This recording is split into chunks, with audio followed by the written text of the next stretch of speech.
2 Coríntios, capítulo 1, versículo 3 a 11, está escrito: Bendito seja o Deus e Pai de nosso Senhor Jesus Cristo, Pai de misericórdia e Deus de toda consolação. É Ele que nos conforta em nossa tribulação, para podermos consolar os que estiverem em qualquer angústia, com a consolação com que nós mesmos somos contemplados por Deus. Porque, assim como os sofrimentos de Cristo se manifestam em grande medida a nosso favor, assim também a nossa consolação transborda por meio de Cristo. Mas se somos atribulados, é para o vosso conforto e salvação. Se somos confortados, é também para o vosso conforto, o qual se torna eficaz, suportando vós com paciência os mesmos sofrimentos que nós também padecemos. A nossa esperança a respeito de vós está firme, sabendo que sois participantes dos sofrimentos, assim o sereis da consolação. Porque não queremos, irmãos, que ignoreis a natureza da tribulação que sobreveio na Ásia, porquanto foi acima das nossas forças, a ponto de desesperarmos até da própria vida. Contudo, já em nós mesmos tivemos a sentença de morte, para que não confiemos em nós, e sim no Deus que ressuscita os mortos, o qual nos livrou e nos livrará de tão grande morte em quem temos esperado, e ainda continuará a livrar-nos, ajudando-nos também vós com as vossas orações a vosso favor, para que por muitos sejam dadas graças a nosso respeito, pelo benefício que nos foi concedido por meio de muitos. Amém? Que o Senhor aplique essa palavra em nosso coração, que abençoe o pregador, em nome do Senhor Jesus. Amém. Eu queria, meus queridos, de forma bem simples, bem modesta, da minha forma simples de trabalhar, de expor o texto, de ler o texto, expor o texto e aplicar o texto.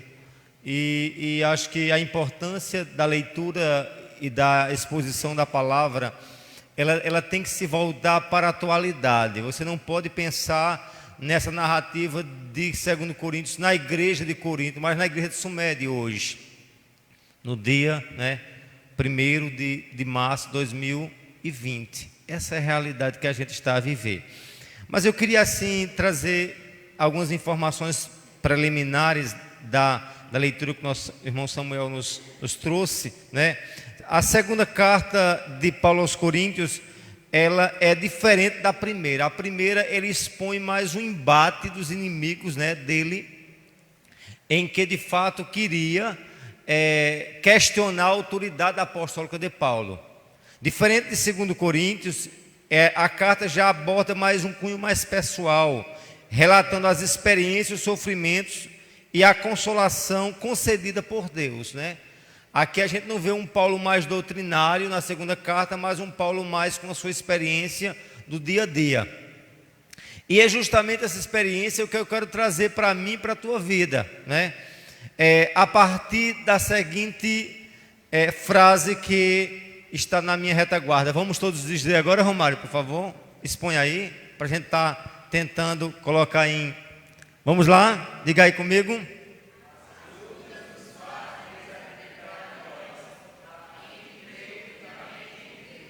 Essa frase, ela é uma frase que ela traz um incômodo muito grande para mim e para você. Por quê?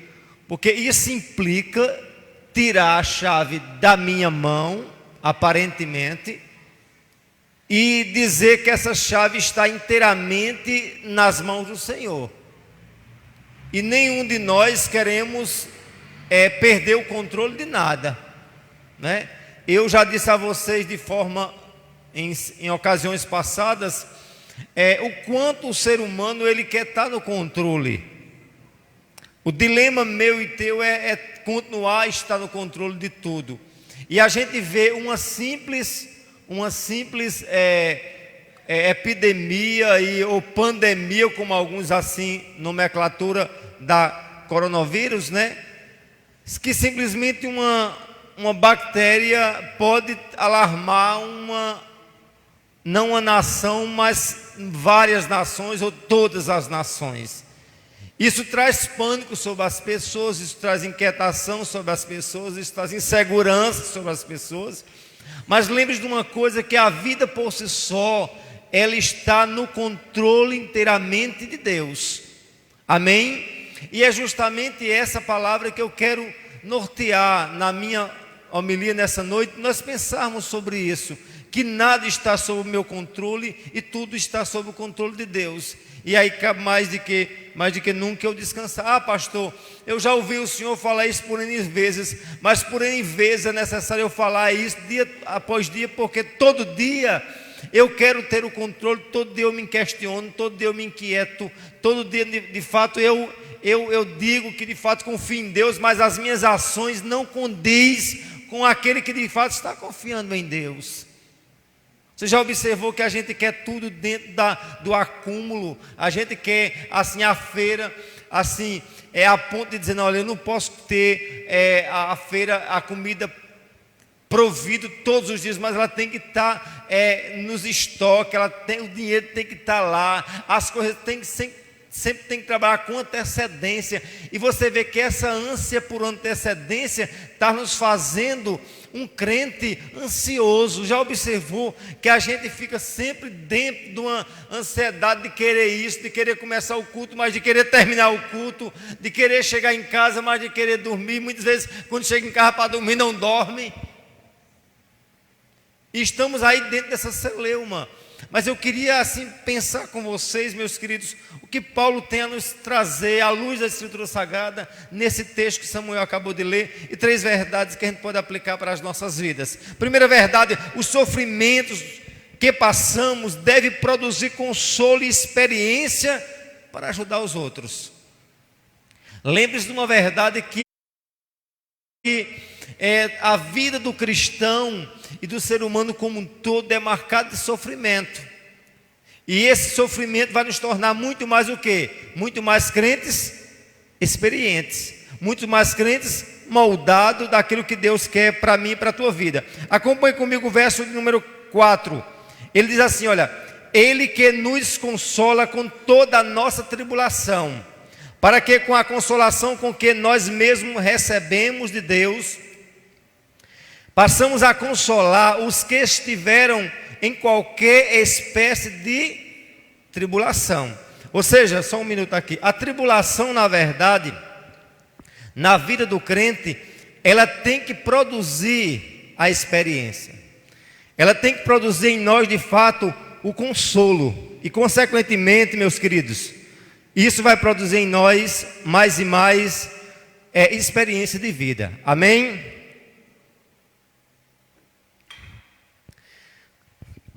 E aí eu queria ver com vocês o verso 4. Tem uma palavra bem interessante que diz assim, olha: recebemos de Deus. Essa palavra no original, em algumas outras transliterações, ela pode ser produzida e traduzida como podermos e sermos capazes.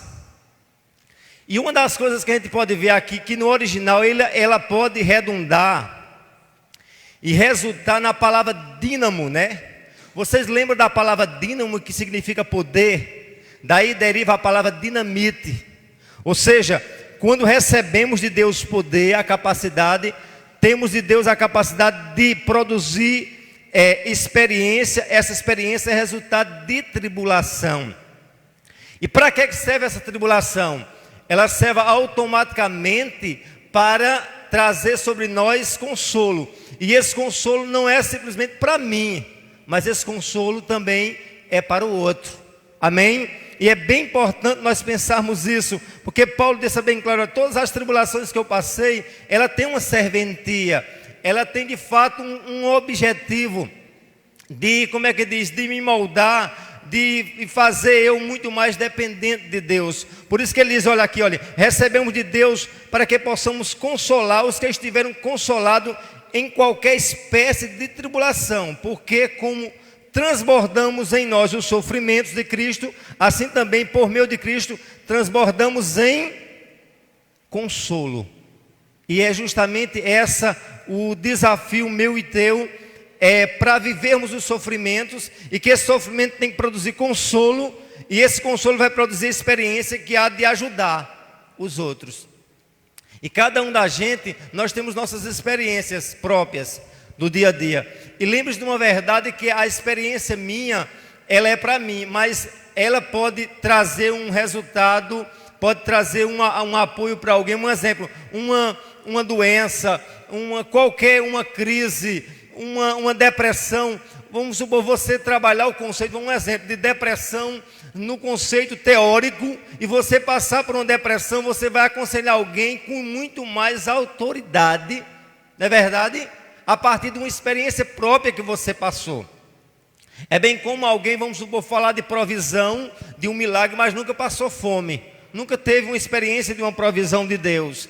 É alguém que vai consolar alguém que perdeu um filho, porque nunca perdeu. Eu posso, em parte, consolar, mas eu não tenho experiência própria como é que eu posso dizer assim, de forma profunda, dizer que eu tenho uma experiência, dizer que eu perdi um filho. Mas alguém que já perdeu, já tem de fato uma experiência a mais, porque vivenciou isso. Amém? E ontem eu estava mais Marlene e as senhoras na casa de uma pessoa aqui em Sumé, uma pessoa passando uma situação difícil com CA, e eu vendo o quanto é difícil alguém estar com uma doença dessa e não ter o apoio.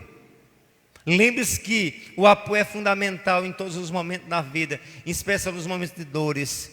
A gente tem que estender as nossas mãos, só que a gente quer passar as nossas experiências para a gente, mas lembre-se que toda a consolação que Deus produziu na tribulação na sua vida, ela tem que resultar em experiência, essa experiência tem que ajudar o outro que está a precisar disso. E Paulo nos faz mostrar isso. Amém, amados?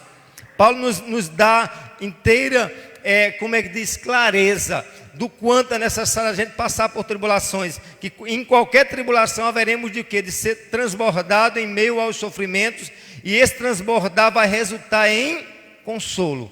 E esse consolo, consequentemente, eu vou trazer para o outro. A segunda verdade que o texto pode nos ensinar: só haveremos de ter consolo se antes passarmos por tribulação. A gente quer ser consolado, sim ou não? A gente quer ter a vitória, sim ou não? A gente quer ter a coroa da vitória, sim. Mas lembre-se que só podemos ter coroa se antes nós tivermos a cruz. Só podemos consolar se antes passarmos por tribulações. Tem alguém que diz: Senhor, eu quero viver experiência contigo. Ressalva no que você está dizendo, porque viver experiência com Deus é algo profundo. Resulta realmente em embate, resulta em sair do púlpito, resulta em sair muitas das vezes dos ditames aqui e das coisas, dos conceitos, como é que eu posso dizer assim, teológico, humano, e você vai ter uma vivência profunda com Deus. Lembra que Jó deixou bem claro acerca disso? Eu antes só ouvia falar o quê? Só de lábios, mas hoje os meus olhos te veem. Hoje eu tenho experiência contigo. Hoje eu posso contar quem de fato é Deus. E a gente quer ter experiência. Se eu perguntar a qualquer crente dessa igreja: você quer ter experiência com Deus? Você quer ter intimidade com Deus? Sim, claro que eu quero. Mas essa intimidade vai implicar em tribulação, em sofrimento, em dor, em corte na própria carne. E aí onde a gente se esquiva e dizer: não, eu quero ter experiência, mas sem tribulação. Não pode. Só pode haver de fato a experiência e consequentemente o consolo se antes houver a tribulação. Amém? O próprio texto é categórico em nos dizer no verso 7: a nossa esperança em relação a vocês é sólida, sabendo que assim como vocês são participantes dos sofrimentos, assim também serei participante da consolação. Repita comigo: participantes dos sofrimentos, participantes da consolação. Alguém só quer ser participante simplesmente de quê? Da consolação. Eu quero ser consolado, eu quero ser abençoado. Eu, para ser abençoado, antes eu tenho que ser o quê? Atribulado, passado por experiência, por enfrentamento. Porque isso molda o indivíduo. Isso foge e torna você realmente forte. Quantas às vezes eu estou em casa e vejo quantos exemplos eu tento dar a Abner. Porque a vida por si só é dura, é nua e crua. A gente está em casa, dá tudo aos filhos. Hoje a gente tem uma geração de pais que não sabem educar porque dão tudo aos filhos. Eu vi uma coisa muito interessante, que tinha no Facebook, tinha uma mãe, né, em que o menino estava berrando lá, e estava cheio de brinquedo, e a mãe perguntava, o que de fato eu preciso lhe dar? Ainda eles simplesmente um não. E hoje as mães e os pais dão tudo, menos um não a um filho. Porque meu filho, porque vai criar um mimado, uma mimada, e vai sofrer muito na vida. Porque encontra mima talvez em casa, mas muitas vezes lá fora, a tacada é pesada, meus queridos. Eu não estou dizendo que a gente não vai fazer os filhos da gente sofrer, mas no mínimo a gente tem que fazer com que eles entendam que a vida por si só é feita de dureza, de dificuldade, de enfrentamento. Amém? Até um exemplo como esse, como eu digo a Samuel, nós estamos trabalhando aqui no Só Causticante, uma coisa pequena para mim que não trabalho braçalmente, mas isso molda o caráter da gente. A gente tem que, quando eu hoje tenho no mínimo uma ideia o que vale R$50 para um servente de pedreiro.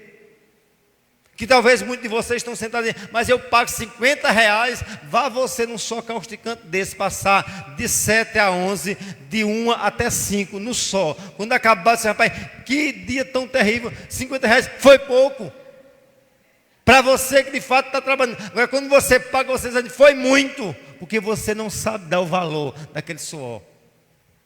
E aí eu dou só um exemplo como esse, e entre tantos outros exemplos. E aí eu quero dizer aqui a vocês, só haveremos de ter, meus queridos, consolação, se antes tivermos a capacidade e a disponibilidade de passarmos por sofrimento.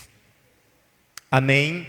Só haveremos de ter, de fato, como é que eu posso dizer, a coroa da glória, se tivermos a capacidade de levar a cruz. Pastor, mas a cruz, o preço da salvação já foi pago, claro. Mas nenhum momento, o Senhor, nenhum momento disse, olha, quer vir após mim, a coisa vai ser boa. Quer vir após mim, negue-se a si mesmo, tome sua cruz e siga-me.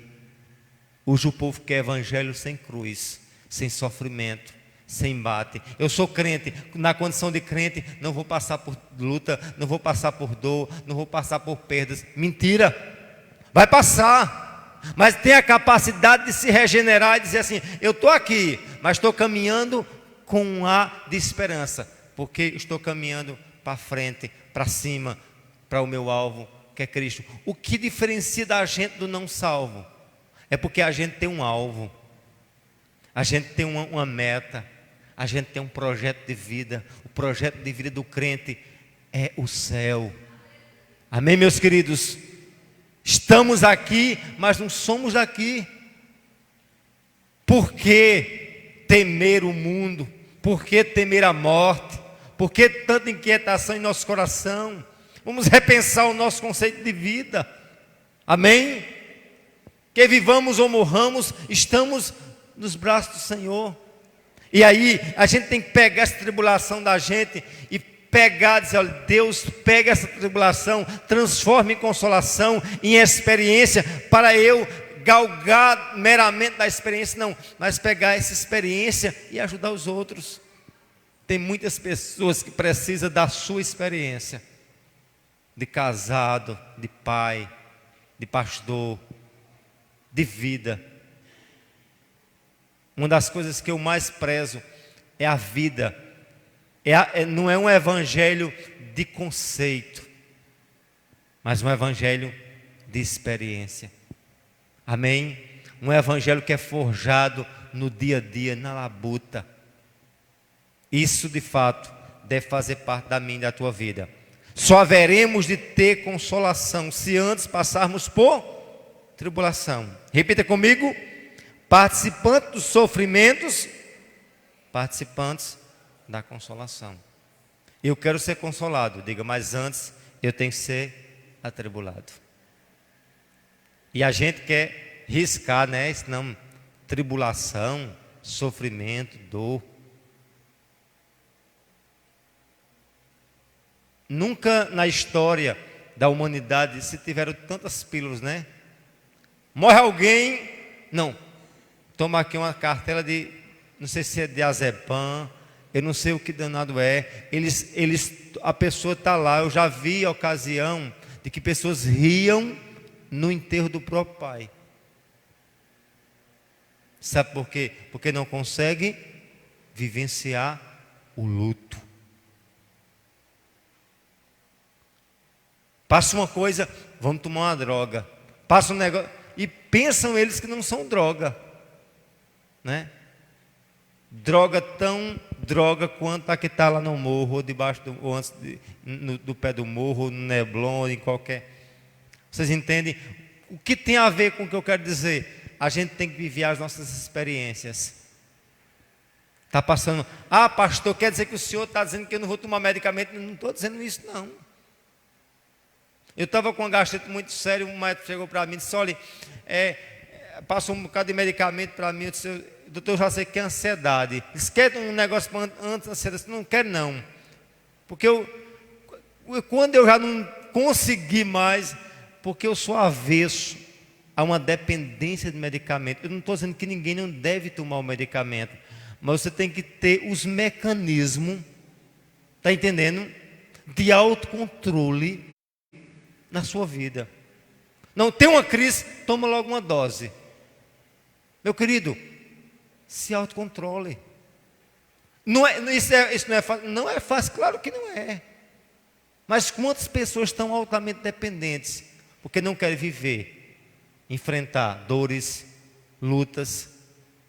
E aí eu aconselho alguém a tomar na última instância, mas não viver com a dependência. E aí o sofrimento vai te fazer muito mais maduro. Você vai ter experiência suficiente para dizer, rapaz, eu passei uma crise, um pânico, eu passei uma ansiedade, eu passei uma luta, eu passei isso, mas eu venci.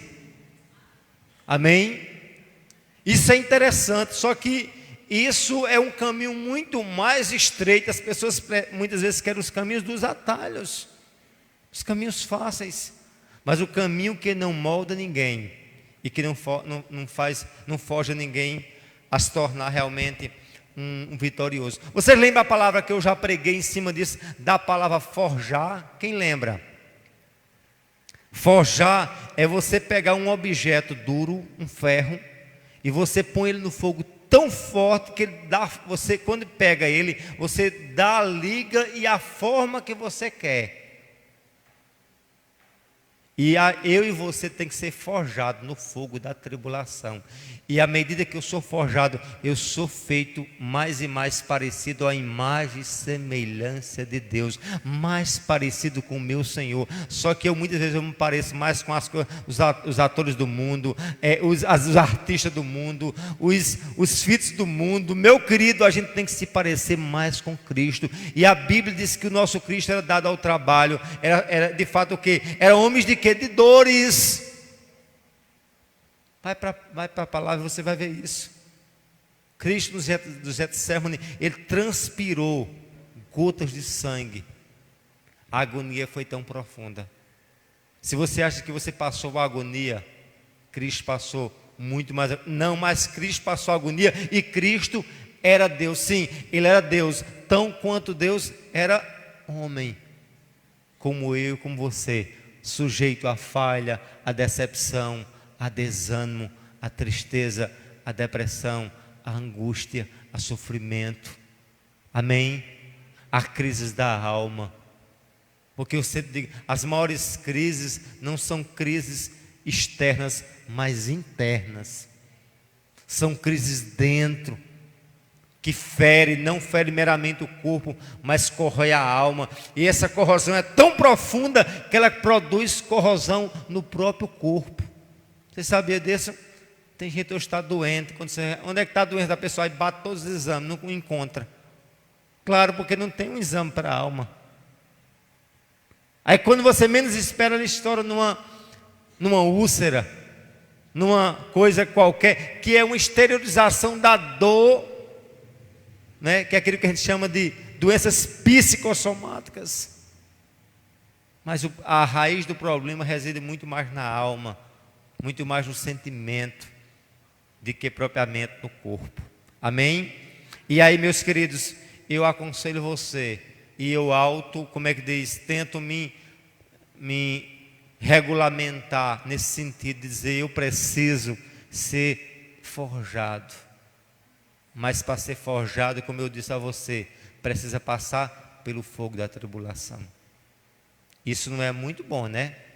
Isso não é agradável. Vamos supor, se essa igreja tivesse uma climatização agora muito boa, né, Marlene? A gente não estaria numa quintura como essa. Só que a gente gosta de água fresca, de sombra, e não é isso que forja.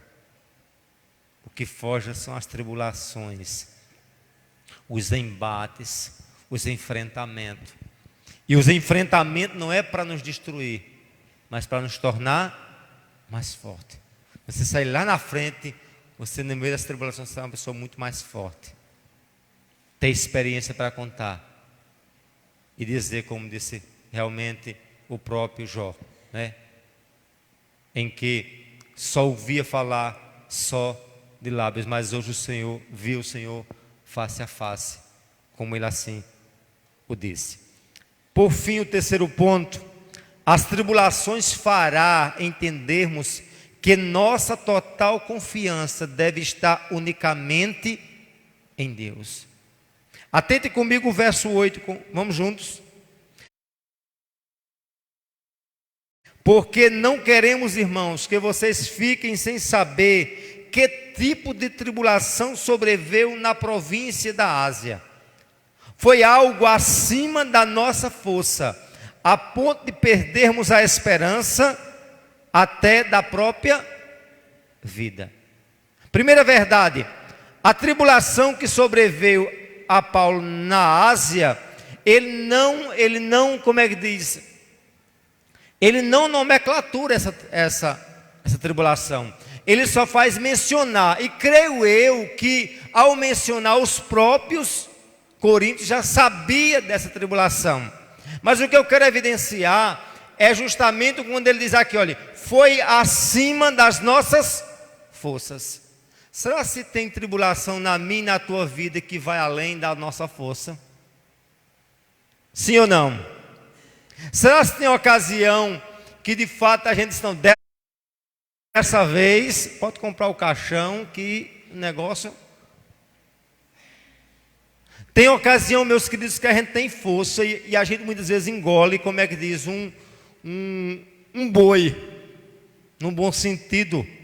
Mas tem hora que um simples mosquito a gente se engasga. Já observou isso? Eu estava pensando nisso em casa. Quantas vezes a gente enfrenta a tribulação, a gente perde um pai, um esposo, uma esposa. A gente levanta a cabeça. Como é que alguém conseguiu superar essa dor? Aí, em dado momento, ele vai passar uma situação bem pequena em relação àquilo. Ele não consegue aguentar. Porque a Bíblia diz, quando a gente se acha o quê? Fraco, aí a gente somos o quê? Forte. Tem coisa que eu digo, não, essa daqui eu tenho de letra. Não é isso? Essa daqui não tem problema. Aí essa que eu digo de letra, eu faço aqui, ó. E tem ocasiões, essa daqui eu não vou suportar. E eu sempre digo, eu e você, nós não sabemos nossa estrutura. Sabia disso? Você não consegue se conhecer. Quem é Marlene, quem é Cício, não se conhecem. Tem uma frase grega que diz, conhece-te a ti mesmo. Eu preciso me conhecer. Vocês entendem? Nós não sabemos nossa estrutura. Eu posso passar uma grande tribulação e superar. E eu posso, em uma pequena coisa que é daquele que eu deveria ter lidado, eu fico com trauma. Aí aqui o que a Bíblia deixa bem claro aqui. O que é que Paulo está dizendo aqui? Olha, foi acima das nossas forças. Ou seja, foi acima do que ele imaginava. E não foi uma coisinha besta, não foi uma coisinha simples. Foi acima das nossas forças, a ponto de perdermos a esperança. Até da própria vida. Dá para entender um negócio desse? Diga, perder a esperança até da própria vida. A partir do momento que um cara como Paulo, que teve uma experiência fantástica, um homem que restou vidas, que fez milagre, com 9 dons espirituais, dizer que perdeu a esperança da própria vida na tribulação que ele estava? Não é terrível? Mas, queridos, sabe de uma coisa que quando a gente achar que tudo está perdido, tudo está sob o meu e teu controle, lembre-se de uma coisa: Deus no seu trono diz: está tudo dentro do meu controle. E a verdade prioritária que eu quero que vocês dê destaque, não esqueça jamais disso. Desacredite de vocês. Desconfie de vocês. Entendam que vocês não têm controle de nada, nem eu. Deus tem o controle de tudo. Paulo perdeu o controle de Samuel. Paulo, na sua experiência vasta, ele disse: não, eu perdi a esperança. Semelhante a Abraão, lembra lá em Romanos, diz que Abraão creu contra a própria esperança. Eu acho fantástico esse texto. Quando não tinha mais esperança, ele acreditou. Paulo estava aqui sem perspectiva nenhuma. Foi algo acima das forças deles, a ponto de perder a esperança da própria vida. De fato, tivemos em nós a sentença de morte. Observe a expressão que ele diz: sentença. Quando alguém é sentenciado, né, pode dizer assim: olha, pode tirar o sertão de óbito. Foi sentenciado. A situação era tão caótica que eles não têm mais jeito. Mas analise comigo. De fato, tivemos em nós mesmos a sentença de morte, para não confiarmos em nós, e sim em Deus, que ressuscita os mortos. Que coisa linda, né? Ele disse: olha, pode dizer que está aí sentença de morte, sem esperança, morte na certa, morte, mas Deus está no comando. E esse Deus que está no comando é capaz de trazer ressurreição. A coisa pode estar perdida para mim, para ti. Deus está dizendo para mim: pode morrer, já morreu, já enterrou, já está em decomposição. Aí Deus diz: posso dar vida, posso ressuscitar. É isso que ele deixou bem claro para Marta e Maria. Já está cheirando mal. Não. Se tu creres, verás a minha glória. Quantas às vezes a gente diz: já está cheirando mal, já está em decomposição, já está mais do que morto, já está mais do que sepultado. É uma coisa irreversível, é além das minhas forças. Eu tenho controle. E aí eu digo a você: se desespere do seu controle, mas nunca esqueça, sempre compreenda, Deus está no controle. Amém, meus amados? Aí ele diz aqui: para que não confiássemos em nós, a fim de o quê? Assim, e no Senhor que ressuscita os mortos, no qual nos livrou, diga, nos livrou, e ainda nos livrará de tão grande morte. Não só livrou, mas essa palavra ainda, não sei se na tradução de vocês está aqui, na minha diz: ainda nos livrará de tão grande morte. Nele temos esperado e ainda continuaremos a nos livrar. Amém, amados? E aí eu digo a vocês que é o Senhor que traz, é o Senhor que faz de fato a ação, é o Senhor que produz em mim e você a luta, mas Ele produz o consolo para resultar em experiência para mim e para os outros. Analise comigo rapidinho aqui, eu quero fazer um paralelo em Atos capítulo 27, verso 19, amém? Para a gente fechar esse sermão e aplicarmos a verdade prioritária nessa noite, amém, amados? Que de certa forma eu já expus ao longo dos 3 pontos, mas eu quero só reafirmar. O verso 19 diz assim, olha, de Atos capítulo 27, verso 19, vamos juntos? No terceiro dia nós mesmos com as próprias mãos lançamos ao mar a armação do navio. O verso 20, não aparecendo já havia alguns dias, nem sol nem estrela, e caindo sobre nós grande tempestade, dissipou-se afinal toda a esperança de salvamento. O cara estava no alto mar, não tinha sol, não tinha estrela, só tinha o quê? Uma densa e profunda o quê? Tempestade. Será que isso representa a minha e a tua vida? Se dissipou toda sorte de salvação. A esperança estava ao fio. Quando tudo se acha perdido, é onde Deus vai a operar. Eu disse e reitero, e quero que vocês não simplesmente aprendam essa frase, mas aplique para a vida de vocês essa frase. Diga comigo: a obra de Deus começa difícil, torna-se impossível e depois é feita. A sua vida é obra de Deus. Ela está difícil. Eu tenho uma notícia boa, ela vai ficar impossível. Porque Deus trabalha no impossível. Quando ela está dizendo, olha, acabou tudo. Pode, quantas vezes os nossos inimigos já cantam a vitória, né? Mas lembra de uma coisa, Deus diz, eu tenho a última palavra. Não é isso? Nós fazemos os planos, mas de Deus vem a última palavra. Louvado seja o nome do Senhor. Caindo sobre nós grande tempestade, dissipou-se afinal toda a esperança de salvamento. Diz o verso 22. Vamos lá. Mas agora aconselhando que tenha coragem, porque nenhuma vida se perderá, mas somente o navio. O verso 23, vamos lá. Porque esta mesma noite um anjo de Deus, a quem pertenço e a quem sirvo, esteve comigo dizendo: Paulo, não temas. Tudo estava escuro, tudo estava sem salvação, tudo estava sem esperança, toda a perspectiva era simplesmente da destruição.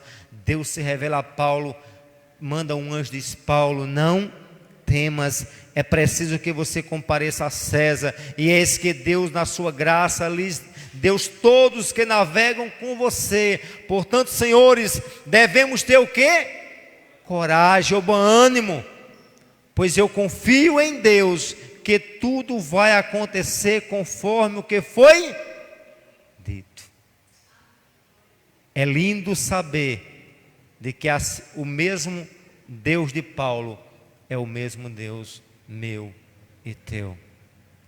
A coisa está escura, preta, negra, densa. O céu se parece de bronze. Mas lembra de uma coisa: tudo está sem controle meu, já está em morte. A vitória do inimigo já foi declarada. Aí Deus disse: não, reescreva.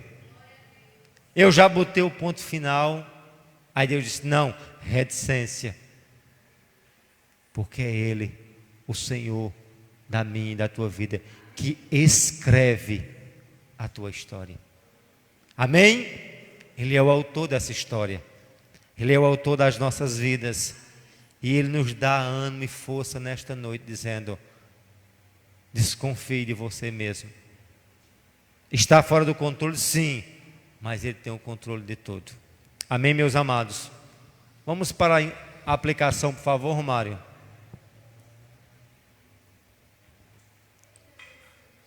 Eu queria aqui com vocês ler aqui a aplicação para a gente.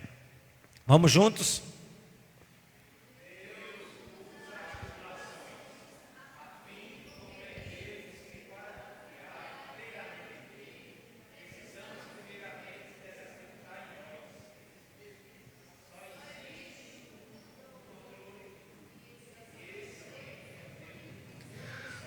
Amém? Deus usa as tribulações a fim de compreendermos que para confiar inteiramente nele, precisamos primeiramente desacreditar de nós mesmos. Só existe um no controle de tudo. Esse alguém é o Deus único e soberano. Você pode aplaudir o Deus único. Você pode de fato dizer: Deus, eu quero desacreditar de mim mesmo. Eu quero passar a confiar em Ti. Amém? Eu quero entender que verdadeiramente Tu és soberano. Tem como cantar esse